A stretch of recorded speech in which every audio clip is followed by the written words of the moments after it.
tayong ano talaga, allocate na time for Q&A. So, pero kung may gusto kayo i-clarify, no, just ask me. Okay? So,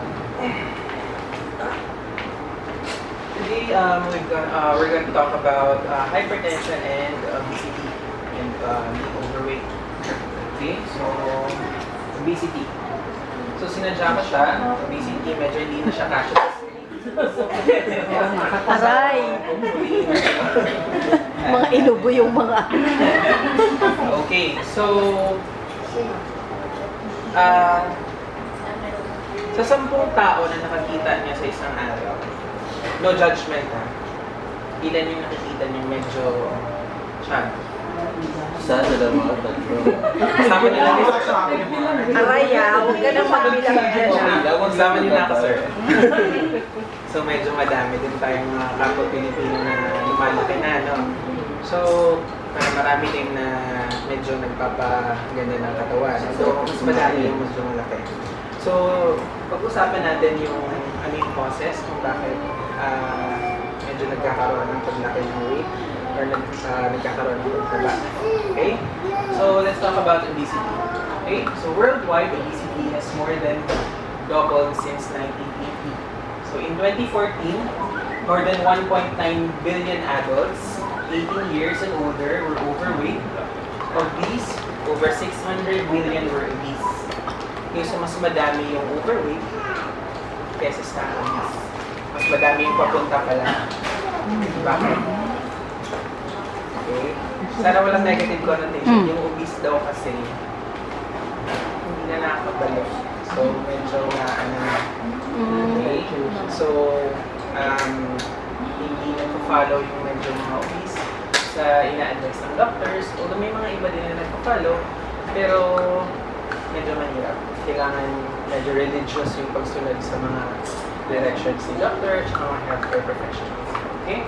So 39% of adults aged 18 years and over were overweight in 2014 and 13% were obese. So most of the world's population live in countries where overweight and obesity kills more people than underweight. So kung dati sabihin natin 10 years ago, medyo problema ng government, hindi lang sa Philippines, all around the world, yung mga taong kulang sa nutrition. So yung mga batang pinapanganak ng malnourished, ganyan. So maraming namamatay. Pero ngayon daw, mas madami nang namamatay na overweight or obese kaysa sa mga malnourished or undernourished yung mga tao. Okay? So 42 million children under the age of 5 were overweight or obese in 2015. So 3 of 10 Filipino adults are now obese. Okay? According to the National Nutrition Council or NNC. So the number of obese Filipino adults increased by 14.5 percentage points from 16.6% in 1993 to 31.1% in 2013. So, ngayon 2016 na, hindi pa available sa public yung current na stats natin, but I'm sure mas madami na. Okay, mas nag-increase. So, obesity is genetic but preventable. So, at the end of the day, choice pa rin. Okay, kung nakatira ka na kaharap ng bahay mo si McDonald's at si Jollibee, tapos katabi mo si Salad Stop, you know, choice pa rin natin kung tatawid tayo or dito lang sa neighbor. Okay? So, ano ibig sabihin nito?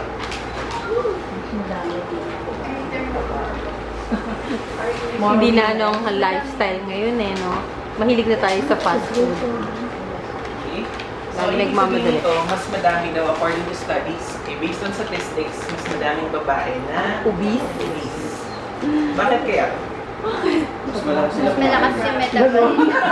Mas malakas yung metabolism. Ay, hindi Boy, kasi... Mas stressed sila. Mas stress. Sige, pwede. Tsaka ako kunyari nanay ako. Ako kunyari nanay ako. Lahat ng tira ng anak ko akong kumakain. Sila isa pa lang talaga kumain yan. Oo nga, kahit walang tira. Mas malakas yung metabolism ng boys. Boys. Okay, so based on studies, no? Hanggang sa kalsada mas madaming kumakain. obese na female kaysa sa lalaki. So, yung nakita nilang reason dito kasi, for example, in a typical Filipino family, si mommy ay domestic engineer, so housewife. Okay? Prepare siya ng food sa bahay, hindi na siya konti. Pero si husband, nag-work, umaalis sa bahay, 8 to 5 trabaho, nata-traffic pa, nakakadating sa bahay mga 9 p.m. na. Pero basically, mas madaming physical activity si husband. Now, kung sabihin natin may 3 kids ni mommy, si baby, laro ng laro. So, lahat ng natitira ni baby, isipin ni mommy, sayang naman yung pagkain. Effort yun, niluto ko buong araw, di ba? Huwag magsayang ng pagkain. Kesa itapon natin. So, yun yung nakikita nilang reason kung bakit nakakapag-contribute na factor kung bakit mas madami daw females, okay, na obese kaysa sa lalaki. So, basically, dun sa physical activity. Okay? Although, syempre, ngayon, makikita natin may mga mommy na nag-engage in physical activities. Nag-ipunta sa gym, or may mga Zumba. video sa Facebook na kahit nasa bahay, nag-aalaga ng kids, naghahanap pa rin ng ways para makapag-exercise. Pero syempre, sabihin natin sa 10, siguro 2 yung gumagawa na. Yung 8, Stress. Never mind. Nagpakain sa stress. Never mind. Stress eating. nagtatrack kay husband kung nasaan na. Ayun. Hindi kasama sa agenda ko yun. So, overweight and obesity. Still yet? Nagagamit natin siya interchangeably. Okay, so, Mhm. sabihin na, ako, overweight na ako, obese na yata ako. So, hindi ibig sabihin na overweight ka, obese ka na. But if you're obese, definitely you are obese. Okay? So, according to WHO, Kung overweight and obesity are defined as abnormal or excessive fat accumulation that impair health. Okay? Parehong hindi healthy. Madaming fat accumulation. But meron silang tinatawag na body mass index or BMI, okay? Which is a simple index of weight for height. Kailangan lang ng height mo, tsaka yung weight mo in kilograms para makompute mo yung BMI. Okay? So sabi ni WHO, according to WHO, a BMI greater than or equal to 25 is overweight. Pero a BMI daw of more than or equal to 30 is obese. So sa ibang reading siguro makakabasa tayo ng obese class 1, obese class 2, hanggang nasa may obese class 3 na. Ayun. So 25, equal to 25 or above, pero hindi pa abot ng 30 overweight. Pagdating mo ng 30, obese ka na. Okay? Obese class 1. Pagdating mo ng 35, obese class 2. Pagdating mo ng 40, obese class 3. And unfortunately, meron na tayong mga obese class 3. Okay, so 40 and above na BMI, class 3 na siya. So ito yung, actually class 2 and above, ito yung mga sinasuggest na ng bariatric surgery, no? Kailangan na ng surgery, papalitin si stomach, or lalagyan ng parang band para konting kain lang busog ka na. No? Or i-redirect si intestines para konting kain mo lang, ayaw na busog ka na. So as a result, pero hindi pa rin siya enough kasi kailangan coupled siya with exercise. And then, syempre, coupled siya with other surgeries. Kasi pumayat ka nga, nag-sag naman yung skin mo, di ba? Tummy. Di ba? Okay? So what are the causes of obesity and overweight? Being overweight. So the fundamental cause of obesity and overweight is an energy imbalance, okay, between calories consumed and calories expended. Mas madami yung kinakain mo kaysa dun sa ginagawa mo activity. Kumain ka ng 2 burger ngayong gabi, bukas, natulog ka ng buong araw. Diba? So okay lang sa mga, pansin nyo may mga tao, lalaki, babae na grabe mga kain, ilang bandihadong kanin, pero halos hindi tumataba. Bitililang Si Ma'am. May mga nag-gym rin na sobrang daming kain, pero hindi naman tumataba. Pero kasi kailangan nila yun. Sa dami ng ginagawa nila sa social life or sa kinakain. Okay? Hindi ibig sabihin na yung nanay mo, tatay mo, may diabetes na. Oh my God, diabetic na rin ko. Okay. But it's possible. Okay? Kasi 2 klase si diabetes. Type 1, type 2. Okay? Musculoskeletal disorders, osteoarthritis. Okay, sa sobrang bigat. Okay? Sa sobrang nakaupo ka na lang whole day, hindi mo na na-exercise si joints. So, nagde-develop ka ng mga osteoarthritis. Mahilig ka pa sa munggo, sitaw, beans. So, nag-accumulate tayo ng uric acid. So, tumataas yung chances na mag-develop tayo ng osteoarthritis. And some cancers, endometrial, breast, and colon. Okay. So, the risk of these non-communicable diseases increases with an increasing BMI. So, childhood obesity is associated with a higher chance of obesity, premature death, and disability in adults. So, okay lang yung babies na medyo chubby kasi cute. Pero pag lumaki, at some point, kailangan natin silang i-diet. Kasi sila din yung mahihirapan pag lumaki na sila. Okay? So, marami yung mga complications na pwede mag-arise. Okay? Ang hypertension, later, i-discuss natin, hindi na lang siya nag-occur dun sa mga 30 years old and above. So, meron tayong mga nakikitang patients as early as 14 years old na nagbabasketball lang, bigla na lang bumabagsak at namamatay dahil sa hypertension or heart diseases na hindi congenital. Okay?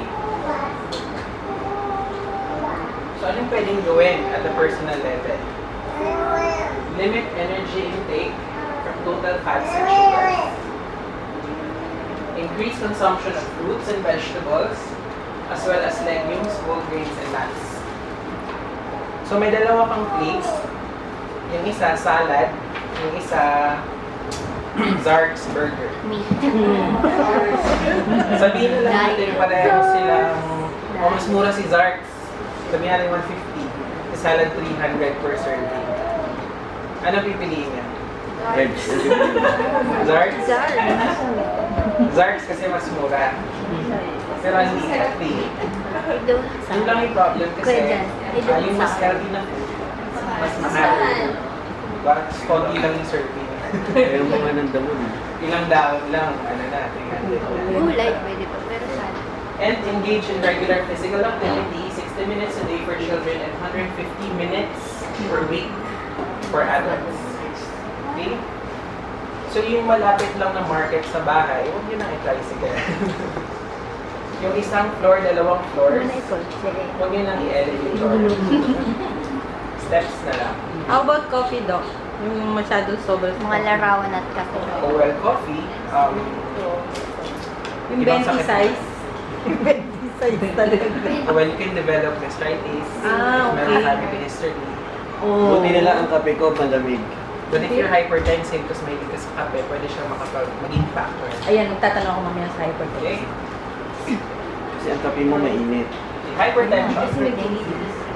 So 21% of Filipino adults are hypertensive according to the Philippine Society of Hypertension. Okay? So 1 daw, 3 out of 10 high blood. So sino ito high blood? Sa namin. Larissa. Yes, sir. Paano yung paano Siya lahat yan. Siya lahat yung sakit. Grabe kayo! Hinamay lang po kami. Hinamay lang po talaga. Check kung hypertensive ka na.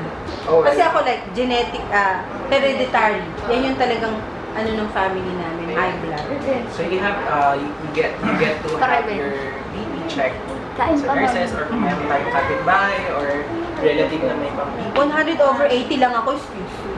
Well, well. So, BP yun. Pag meron tayong family history, the more na kailangan natin mag-check ng blood pressure. Minsan kasi, yung hypertension, wala siyang symptoms. Walang pananakit ng ulo, walang pananakit ng bato, hindi ka kinakabahan, feeling mo okay ka.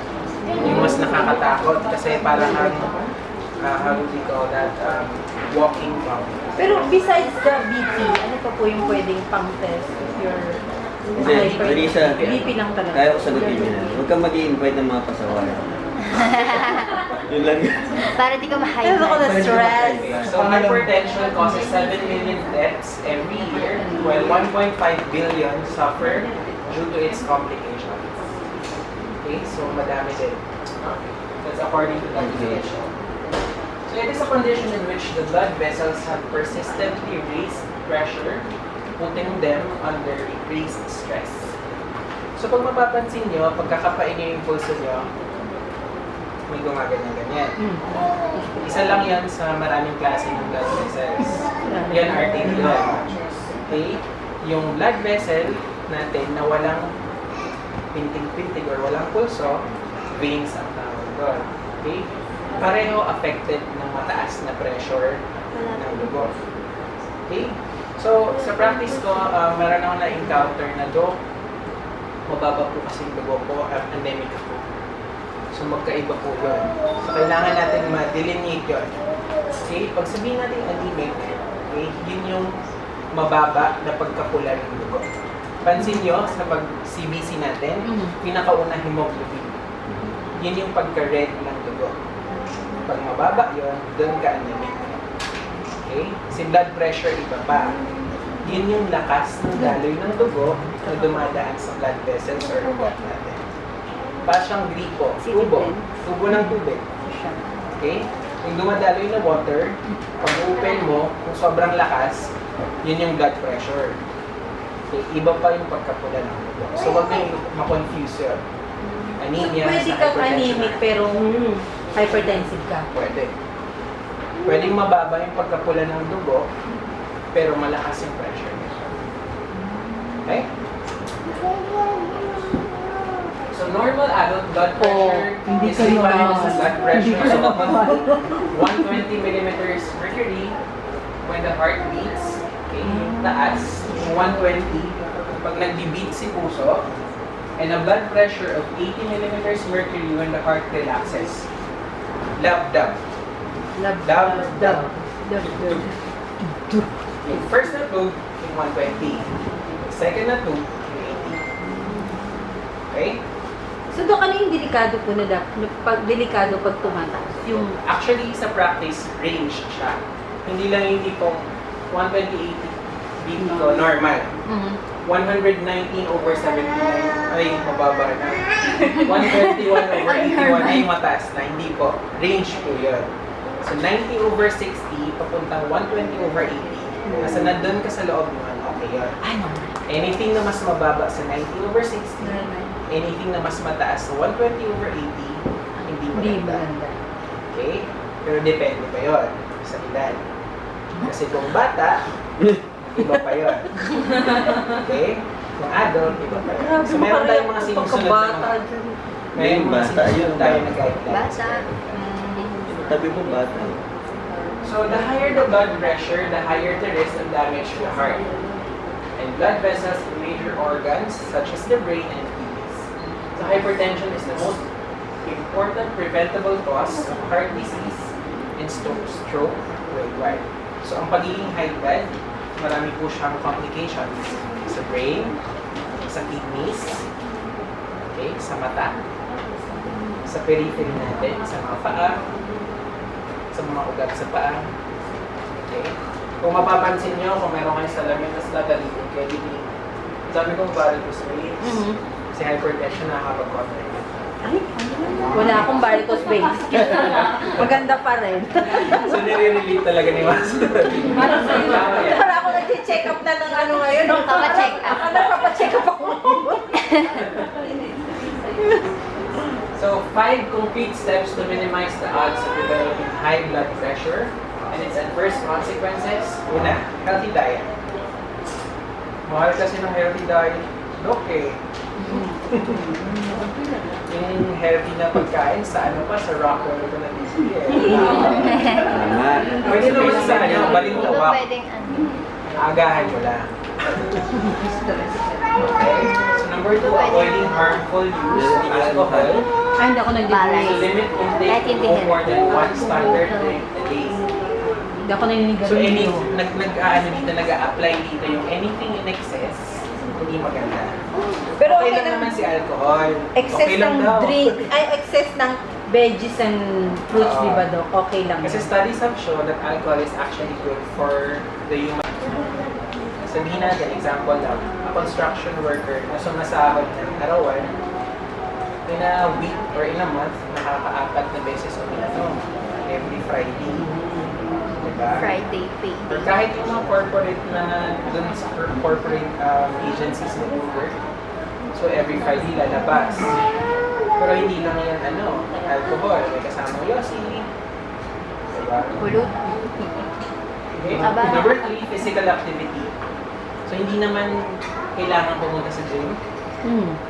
Hindi yung tipong Walkathon. wala kasi akong pang enroll sa Fitness First or sa Gold's Gym.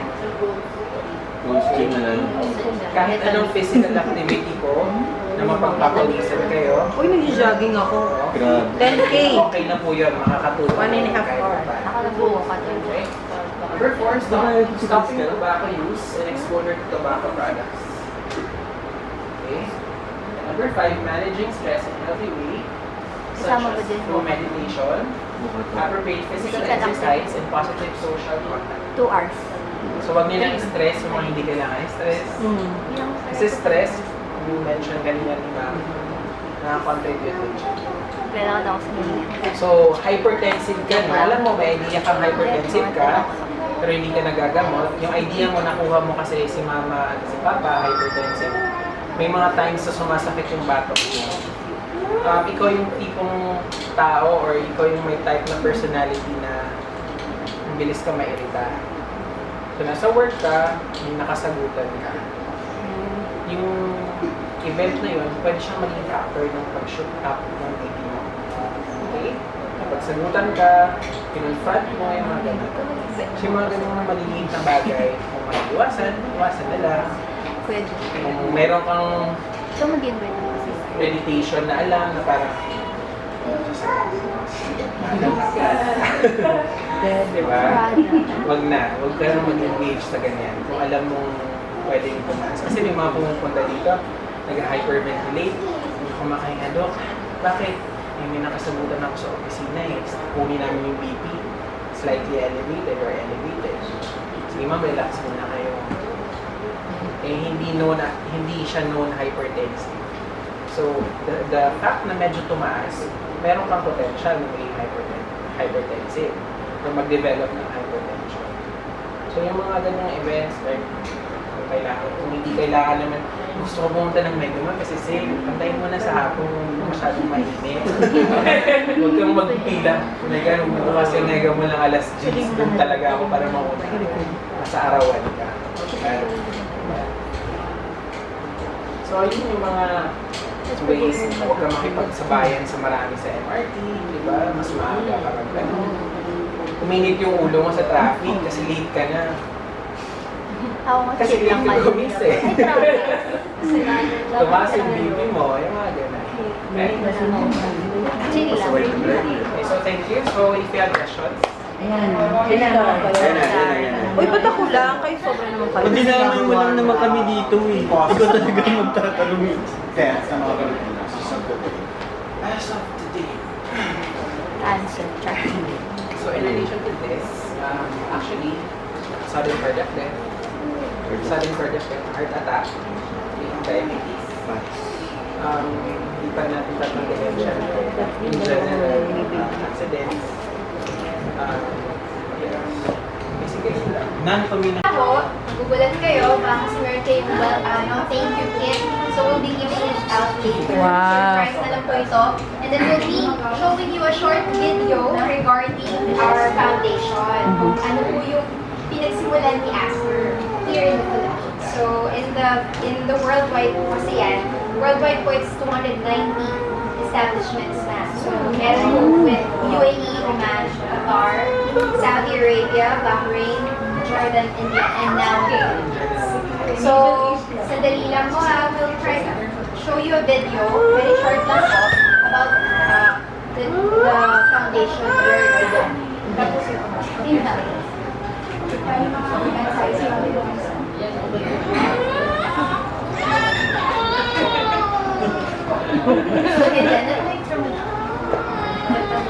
Aming operations manager, Mr. Emerson, he will talk about EMR. Hi, good afternoon everyone. Again, my name is Emerson. I'll be talking about what makes Asper different from other clinics. But before that, let me ask you, sino na dito yung nagpunta na ng ibang clinic? nagkaroon ng check-ups. Okay? I'm sure most of you, if not all, had an experience sa check-up. And then, a good majority of you would have had an experience transferring to another clinic. Tama ba? Probably because of logistics, because of preference, personal preferences. Ako personally, I've been from one clinic to another. Kasi yung talk ni Dr. Nico earlier, hypertensive, at saka obesity is close to my heart. Kasi I myself, I'm hypertensive since my early 30s. Hindi ko na yung age, yung age. So I used to early 30s, pero that was years ago. And then right now, I'm class 1 obese. Okay? Class 1? Yes. I am class of obesity, katulad ng sinabi ni Dr. Nico, is hindi nyo makikita physically. It has to be measured, it has to be studied well and diagnosed by the doctor. Kasi yung BMI ko, based on my height, I am class 1 obese na. Based on Asia Pacific typical body. Okay? Right now, I'm 180 pounds yung weight ko. The ideal weight should be nasa 150. So I'm 30 pounds overweight. I'm barely 5'8" na. Okay. Usually nira-round off din sa 5'8" parang maganda ko. So based on that, I'm class 1 obese now. So going back to that experience na nag-jump kayo from one clinic to another. Okay? Pag upo nyo sa isang clinic, sa isang bagong doktor, ano usually tinatanong sa inyo? Information. Information, correct. No, it could be personal information, but most often it's your medical history, which nasabi mo na doon sa previous doctor mo.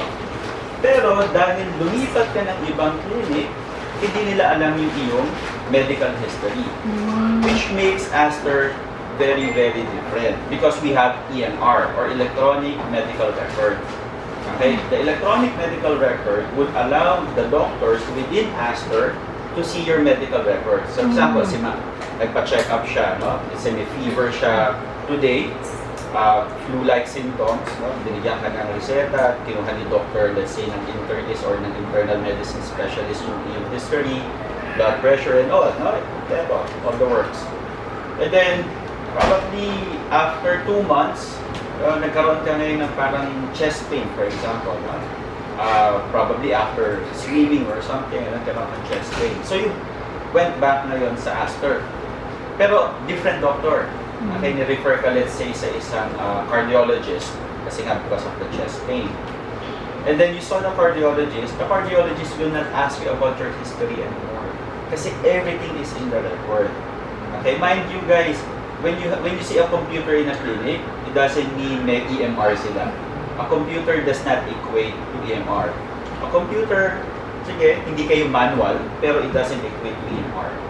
Okay? We have a full system, no? Functional EMR here in the Philippines. Bakit? Because we have an established company na in the GCC region, which is yung Aster, which is corporate office, corporate company. And then, since into clinics and hospitals sila for the past 25 years, ito na yung na-develop. Which is ngayon, very lucky tayo kasi pinasok na agad sa atin. Wala nang trial and error. Everything is set for plug and play here in the Philippines. Okay? So that's how different we are, number 1. Number 2, we are the first clinic in the Philippines to operate 24 hours a day. Okay? So, for working moms, for people who are working after office, pwede kayo magpunta sa amin. If you need laboratories, if you need x-rays, if you need any urgent care after office, punta lang kayo sa amin. Okay? Kasi if you go to the ER after office hours, anong experience yun? Let's say nagkaroon kayo ng fever lang, uncomfortable kayo, fever. Wala na kayo pupuntahan kasi it's 10 o'clock in the evening, wala nang clinic. So, saan ang punta nyo? ER. So, you have 2 choices. Ipagpabukas or mag-ER. Tama? If you decide na mag-ER na yon at 10 o'clock in the evening, ano yung experience sa ER? Mas mahal. Mahal. Ayun, mas Number mahal. 1, mahal. Ano pa? From a patient experience, Kasi matagal. Bakit? Bakit matagal? Walang doctor available. Walang doctor available. And then isa pa, they are limited by their protocol. Kasi technically speaking, your life is not threatened. Diba? Kasi fever kahit sabihin mo mataas yan, hindi ka basta-basta mamamatay sa fever. So ikaw, isasantabi ka ngayon na triage nurse ng doktor, uunahin nila yung mga na-aksidente, yung mga sa puso, kasi yun yung life threatening conditions. So in your mind, ano ba naman itong hospital na to? Kanina pa, isang oras na ako dito. Pero if you go to answer, since we're 24 hours a day, we have 24-hour doctors on duty for you. We have 24 hours our nurses on duty for you. Medtech din, radiology. Okay? So, if you need anything, andun na agad. Okay? So, ibig sabihin, hindi na kayo maghihintay katulad na nasa ER. Okay? Sa ER kasi, let's face it, no? Uunahin nila yung mamamatay na. Okay? And we don't want to be in that situation, obviously. Okay? Another feature here is that the company is in the works of building 4 more clinics.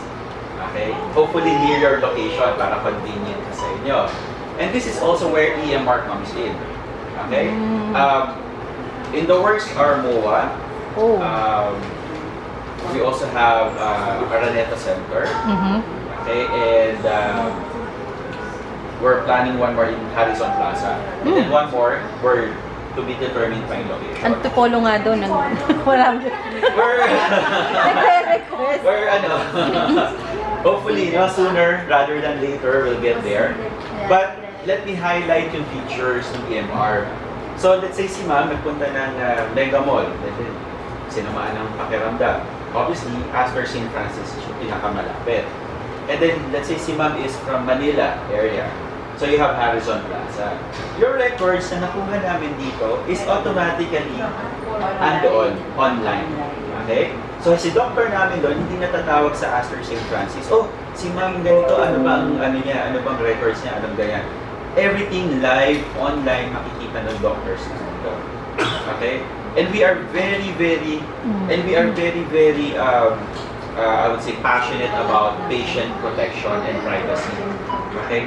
This system, okay, if I log in, hindi ko makikita ang medical records ng mga pasyente.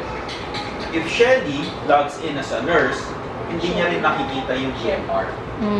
Okay?